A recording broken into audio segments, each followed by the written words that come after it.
నమస్తే, welcome to Sakshi business. This is Shahida.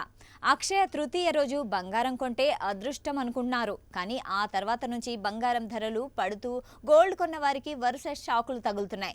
Akshaya తృతీయ తర్వాత ఒక్క రోజు కూడా బంగారం ధర పెరగలేదు.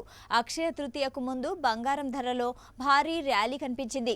బంగారం ధరలు వరుసగా పెరుగుతూ కనిపించాయి. ఎప్పుడైతే అక్షయ తృతీయ ముగిసిందో ఇక అక్కడి నుంచి గోల్డ్ రేట్స్ పడిపోతూనే ఉన్నాయి. గత 5 రోజుల్లో బంగారం ధరలు 4 రోజుల పతనమైంది. దీంతో అక్షయ తృతీయ సందర్భంగా బంగారం కొన్న వారిలో ఆందోళన తప్పట్లేదు. అయితే గోల్డ్ రేట్ తగ్గాక కొందామని ఎదురు చూస్తున్న వారికి మాత్రం ఈ ఫాల్ మంచి అవకాశం ఇస్తోంది. ఈ క్రమంలో ఇవాళ అంటే ఏప్రిల్ 24న కూడా ధరలు తగ్గాయి.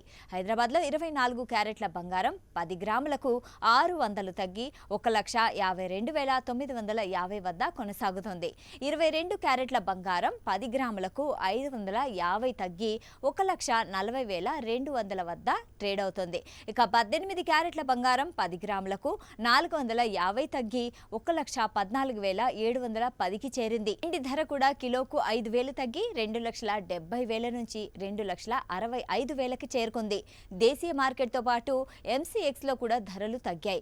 గోల్డ్ జూన్ ఫ్యూచర్స్ 0.65% అంటే 986 తగ్గి 1,50,775 వద్ద ట్రేడ్ అవుతూ ఉండగా, వెండి ఫ్యూచర్స్ 0.66% అంటే 1,593 తగ్గి 2,39,920 వద్ద ఉన్నాయి.